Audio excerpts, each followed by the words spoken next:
Okay, welcome to the Office of Undergraduate Research Education series. Today's presentation is on LGBTQ plus and women in physics, how they stay and how to support their careers. And our speaker is Dr. Camila Amaral. And this is a virtual event, it's being recorded. So we ask you to mute yourself and turn off your camera to ensure the best experience. If you have questions, please use the chat feature, or you can unmute yourself when invited by the speaker. And this is the OUR event evaluation. We would love everyone to complete that after the session is over, but we wanted to remind the SPUR, Europe, and early exploration scholars, you must fill this out in order to receive credit for attending today. And the mission of the Office of Undergraduate Research is to facilitate, promote undergraduate, student, faculty, collaborative research, and creative works in all disciplines throughout the U campus. And we would like to acknowledge that this land, which is named for the Ute tribe, is the traditional and ancestral homeland of the Shoshone, Paiute, Goshute, and Ute tribes. The U recognizes and respects the enduring relationship that exists between many indigenous peoples and their traditional homelands. We respect the sovereign relationship between tribes, states, and the federal government, and we affirm the University of Utah's commitment to a partnership with Native nations and urban Indian communities through research, education, and community outreach activities. And now I would like to introduce our speaker today, Dr. Camila Amaral. She's a postdoc research associate for physics and astronomy. I'm going to share my screen, and during the presentation, there are some moments where we will invite people to interact with me. And even if I don't invite you to interact with me, raise your hand, like interact with me. Otherwise, it's going to look weird because I'll be talking alone for an hour, and that's very awkward. So if you can interact with me, I would be very happy. So yeah, my name is Camila Amaral. I am doing this research about social networks of women and LGBTQ plus physicists for the past almost 3 years now. And I'm going to share some results with you. So it's a very large study that, as I said again, has been going on for 3 years almost. So it's impossible to share everything that we learned in like such a short period of time, but I'm going to share a subset of data with you, and I'm open to answer any questions about the project itself or about other data that you'd like to know more about, or, oh, if you ever give another presentation, please cover like those other topics because I think that would be interesting. So I am going to share a subset of data, but I am more than happy to discuss other facets of this work. So let's start with a little bit of background. So usually when we talk about women and LGBT plus physicists, we talk a lot about why they leave physics. So why people drop out, why people decide to go and like do anything that is not physics anymore, why people leave STEM in general. So we have a lot of work done on why people leave STEM related areas. And we do have some background. That is this LGBT climate in physics report that was done like almost a decade ago. And some results of this are not only common in physics, but also something that people in other STEM related areas might be familiar with. So people experience and observe discriminatory behavior, exclusionary behavior. And interestingly enough, it's more impactful for people, the exclusionary behavior that they see, that they watch, than the things that they experience themselves in terms of why they decide that like physics is maybe not great for them. There is uneven support. So we know that in this group of people that we are like talking about today, women and LGBT plus physicists, when we talk about support, this support is uneven. So we have transgender people receiving like less support than people who are, for example, women. There's the intersection of multiple minoritized identities that have an impact on how people experience being a physicist, and that has to be acknowledged. So when we talk about our results, when I talk about our results, I will show who are the people who are participants of color, who are people who are also trans. And we did have a number of participants who are not from the US. So there are a lot of things that are playing a role in how people experience the environment of physics. Isolation is something that happens a lot. So finding community can be hard, especially for people in our subgroup. And all of this is true. All of this is known for other STEM areas as well. But I would like to talk about a different side of this story. So we do have the people who leave, but what about the people who stay? Why do they stay, and how to support this permanence in physics? That's the topic of our talk today. So let's talk a little bit about our current study. Let's start with the methodology that we are using to approach this our research questions. So we are using a qualitative approach to egocentric social network analysis. So social network analysis is something that in physics education research is relatively common, let's put this way, but usually it's not a egocentric or qualitative approach to it. Usually what is done in PER is physics education research, is a quantitative approach. So we try to measure how strong people are connected, how strongly people are connected, how many people someone is connected to, and we use this type of measurement to draw conclusions. In our research, we did not do observations of people. We did interviews with people. And because we are doing interviews, we can only know the perspective of the person we are interviewing. So usually in social network analysis, we have observations of classrooms or observations of entire departments. But because we are talking about women and LGBT physicists in the United States, and that's like a large country, it would be impossible for us to have access to every single person that is part of our group of interest. So we need to do some sampling. And when that's the case, when you cannot have access to everyone that would meet your criteria for inclusion, then egocentric network analysis makes more sense, because then you can talk to the people that are selected based in some sort of criteria, and these people can give you a representation of your population as a whole. That's what we did. We used semi-structured interviews, so we did have the questions that we needed to cover, the topics we wanted to cover, but the interviews, they changed a lot. So, for example, one of the things that changed the way the interview goes is who is the person doing the interview.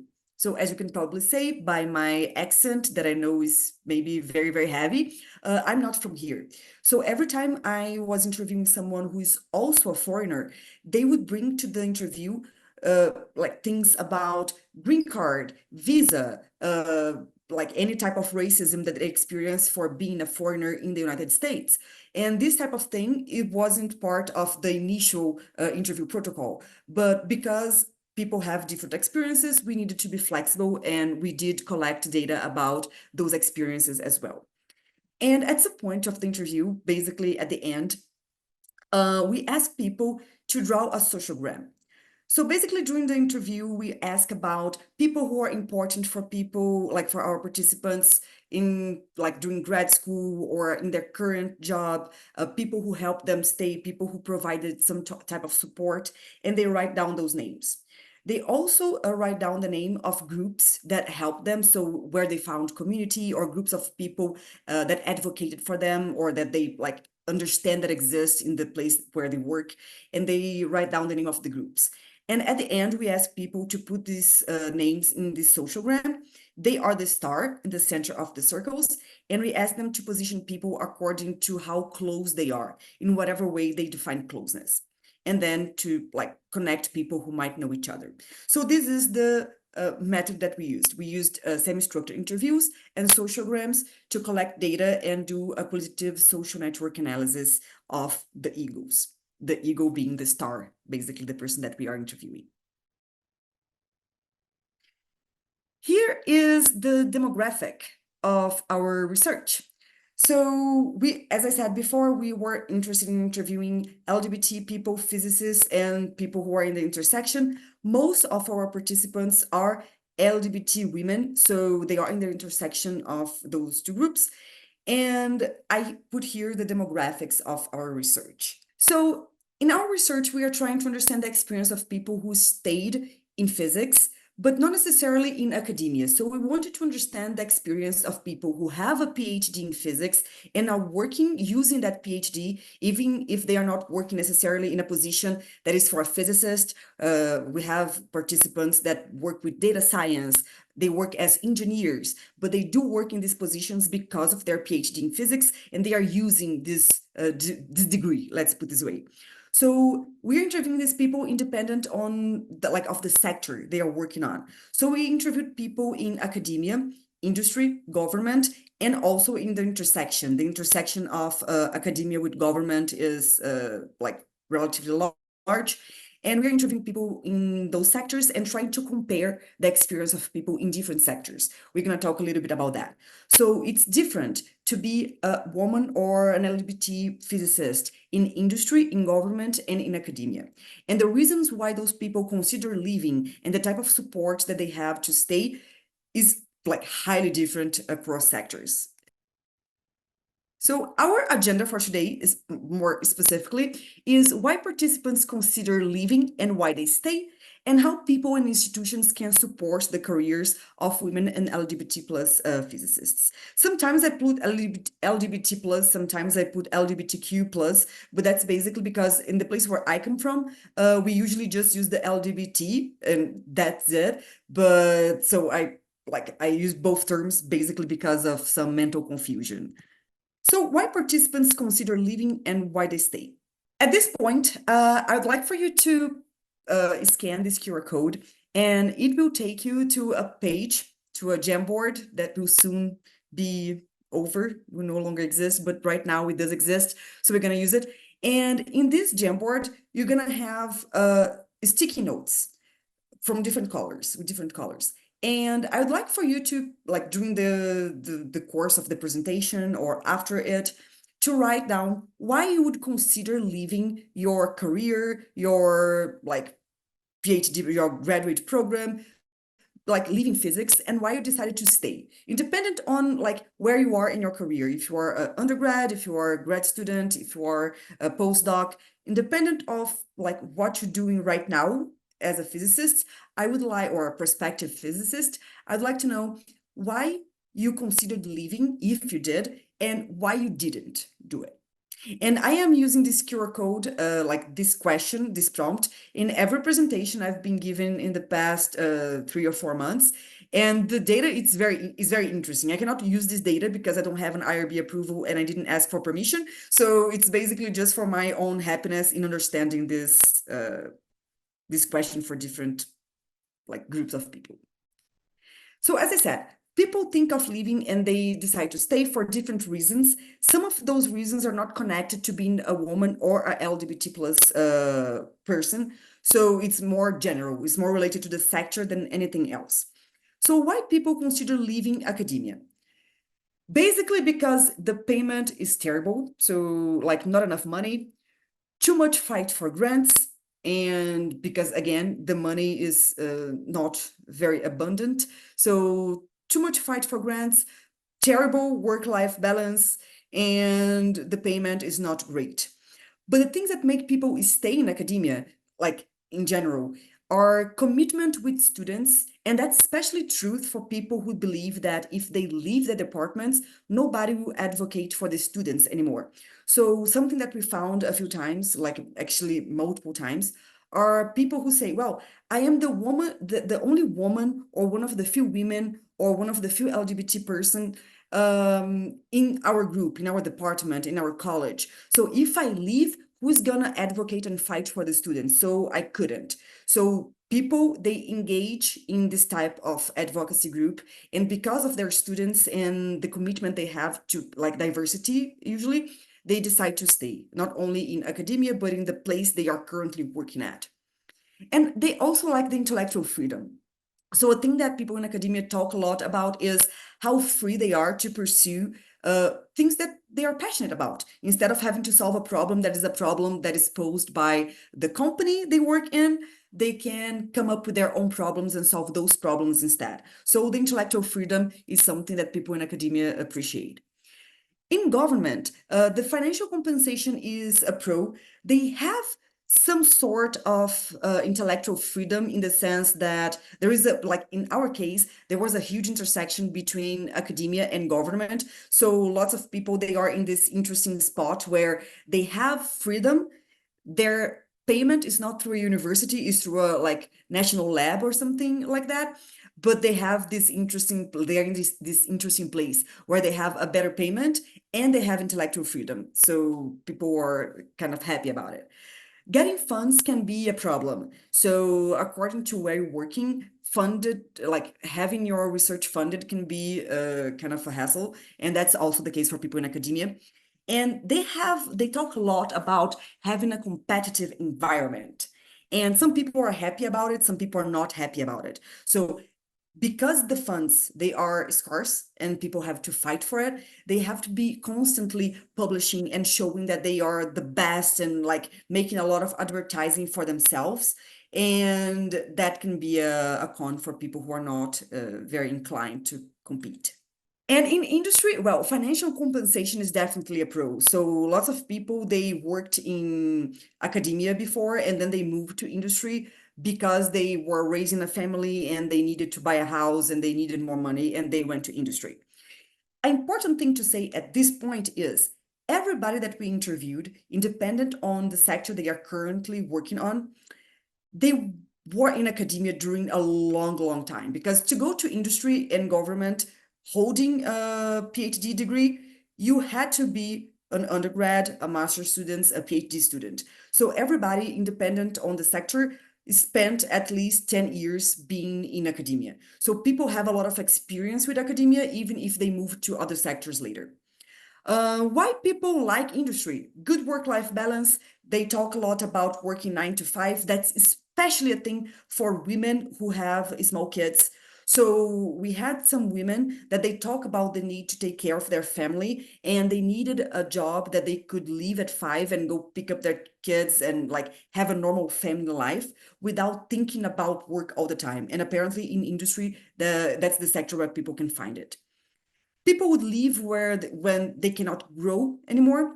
So in academia, people get married to their positions. So they have a tenured job, they are like tenured professors, they will never leave, they will stay there forever. In industry, people change jobs basically every 2 or 3 years. So the idea that changing jobs is important is very present there. So people who like changes, who like different types of challenges in different type of industries, they usually strive in industry. And they have little or no attachment at all to the workplace. So work is just work. Well, now we're going to talk about how people can support women and LGBT plus physicists. So at this point, I'm gonna talk about people's experiences. So I'm gonna go through some quotes and I will try to give you some context about the interview because I'm putting quotes here, so you cannot know what was the whole context of the conversation. So I'm gonna fill in the context for you. And to start this first one, I'm gonna give you 30 seconds to read it. Okay, so in this quote, just to give you some context, this person is a trans participant, was a transgender participant, and she shared with us her experience with this advisor. This advisor was a very closed-minded person, a person who basically had a lot of racist, homophobic, transphobic comments to deliver all the time. And this person was taken out of the closet because of a situation that I cannot explain too much, or I could identify the participant. But the thing that happened is that this person ended up knowing about this participant's identity as a trans person and went to talk terrible things about them to everyone in the department. And this person couldn't take it anymore. And interesting fact, she said that she wanted to, like, she told her friends and people outside of her research group about her identity. So she came out as a woman to these people before coming out in her professional environment. And the reason why she did it is because her advisor would treat her differently and like be absolutely mean to her and make her life very hard if she came out to him. And that's exactly what happened when he found out. And the thing that made her strive, the thing that made her like not give up her graduate program was basically HR and support centers helping her.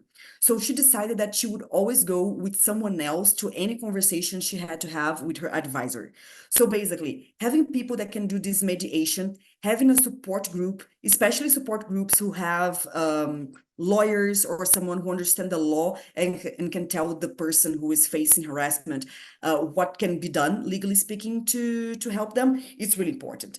And also having the HR supporting you. So the HR is basically, people talk a lot about human resources, is basically the people who are there to tell you, hey, there is those support centers, there is like, we do have a lawyer at the university, we are gonna like, we have a back. So basically HR, support centers, and having someone to do mediation is an important way to support people going through these situations. I'm gonna give you 20 seconds for this quote, to read this quote. Yeah, of course. I'm gonna read the quote with you. Uh, but it's not just the research part, it's the fact of life. Some people are very uncomfortable. They don't know what to do with gay people, and it's just too much discomfort. And some people just plainly hate us. And in this European country that this participant is from, is what it's every day. I was singled out all the time, isolated, put on the side, not given information. I had people that were supportive, but they wouldn't dare to speak up for me, to say that something was really wrong. They would come to my office and show support and like, we are very sorry for what's happening to you. But when I would try to go and complain to the director, I would get no support. So this is actually an example of what doesn't support women and LGBT plus physicists. So support is important, as we talked about before. And in the previous quote, we had an example of how support can be helpful and useful. So being there to do mediation in hard conversations, having an HR that is proactive in like doing something and letting people know that there are support groups and advocacy groups that will be there to like support them. A thing that is not very helpful is being, I am really sorry about what is happening, and giving all the emotional support. That is something that like, I'm not saying that emotional support is not important, but practically speaking, if you give emotional support, maybe just because it's like a public facing thing, but you're not there when the person needs, for example, witness. So if you witness something like some sort of harassment, and then this person asks you to be their witness when they go to talk to the director or the chair of the department or whatever, and you do not do it, you don't go there, that's not helpful. So a good way of being helpful, be an ally and be loud about it and be there to support the person beyond their office. So if they need witness and you saw something, say something. Here are some other quotes. And this first quote here, it's a quote that I really like, and I think that's a good example of how people and institutions can support women and LGBT plus physicists. So I'm gonna read with you out loud this quote. And that is a discussion that we've had because we've also had cases where female employees, including me, were undercompensated compared to their male colleagues. And I found out about it and I was like, this is not acceptable. And they fixed it, but I had to point it out. So it's always the labor, always, the onus is always on me. No one is looking out for me. So as a manager, I go out of my way when I see things like pay disparities to actually be proactively and fix it before people themselves even know it's a problem. So this one is an interesting thing because it talks about being proactive. So instead of being reactive, and when a problem appears, you solve it. If you're in a position where you can solve the problem without the employees always having to like pay attention to it, that would be better. Especially because sometimes people are not aware that there is, for example, a pay disparity. So just an example of something that people did, and this is not someone doing things for someone else. It's basically a community helping themselves. Some people talked about this system to share information where they started to share their salaries and benefits with each other. Because that's the only way you can know that you are being undercompensated. How can you know that you are being undercompensated if people don't share their salaries? So sharing this kind of information, although it's not very typical, especially in the US, I see that that's a huge taboo talking about salaries. That's a good way to know if maybe you can be like you are being discriminated against, and you have someone making more money than you, working at the place for the same time as you are and doing the same thing that you're doing and like receiving more money. So this is a way to take care of like yourself as a community, share information like this. Oh, this is another way how institutions can help participants, like can help LGBT and women. In this case, lots of people who work in government, they talked about the help that they received to change names and do any procedure related to name change. So in some places, they have someone that is going to call journals to ask them to change your name after you have a name change. Also having things like internal system where people can check your correct pronouns. It's something that people really like. And in government, apparently, the gender neutral bathrooms are already a reality, and it's much. This is one of the ways how they effectively found support. In industry, a way how they found support is basically through law. So I don't think I put any quotes of this here, but in industry, according to our participants, everything that changes because otherwise they would have a lawsuit. So that's how usually like go women, go LGBT people is in industry. So what is pivotal for the permanence of women and LGBT physicists in the field? One is finding community. So basically, when you find community, you have someone that advocates for you, you have people that have been through the same things that you are going through and can give you practical advice on what to do if you face the same situation. So finding community is important. Identifying allies is also important, but like there is a right way, and I know that maybe I shouldn't say that out loud. There is a right way and a wrong way of being an ally. The right way is actually being supportive and being loud. Accommodation for parents with small children, especially for the women that we interviewed, that was important thing. So I'm not only talking about flexible hours, although that is something that people talked about, but also having daycare, childcare that is close or is provided, because otherwise, like usually are like the women are the ones that um, have a hard time with that since women are historically and culturally in charge of care. So that's important for parents in general. So having accommodation for parents with small children is important. And having HR advocacy support and legal support. So legal support is really important. I brought a case where people needed this kind of support, and it was only one case among like lots of cases. But what about things that we should avoid? So we talked about things that are helpful. What is not helpful? So I'm not gonna ask you to go through all these quotes because it's like a lot of them, but I highlighted some things that we should pay attention to. So one of them is public facing initiatives. Basically, a public facing initiatives is, you know, when we are in, I don't remember if it's June or July, and then everybody is gay, and it's like, oh yeah, let's have 1,000 speakers and like talks and whatever about queer physicists and everything, and then it all disappears. And like, what was the point of that? That is an example of a public facing initiative. Is an initiative that has no clear goal at the end, and that happens because it's the right time to do it. And of course, I'm not saying that that's necessarily bad, but it's not enough to actually promote equity in the experience of our participants. And a good example of how these public facing initiatives can actually be harmful to participants is given by this woman who is a person of color in academia. And I'm going to read with you this because I think it's necessary. So my first advisor took me on as a student, wrote a huge grant about how he's helping minorities and women and Hispanic women. and then cited me being one of his grad students.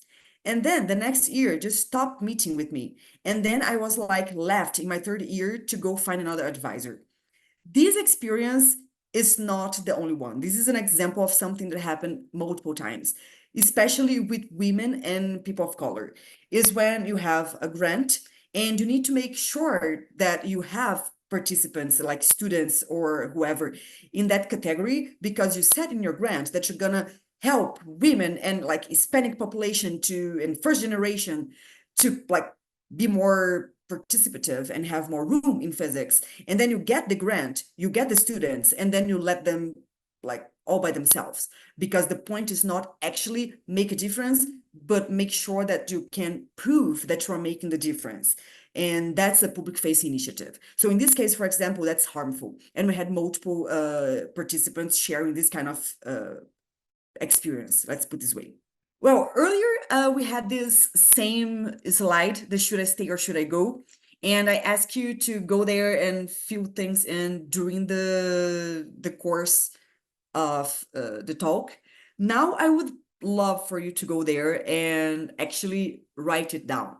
Well, I want to thank you for sharing your stories, your experiences, and your reasons for thinking about leaving and for staying with me. And I can personally relate to many of those things. Thank you for sharing. Usually people at the end of a talk, they give a summary, a brief summary of what just happened.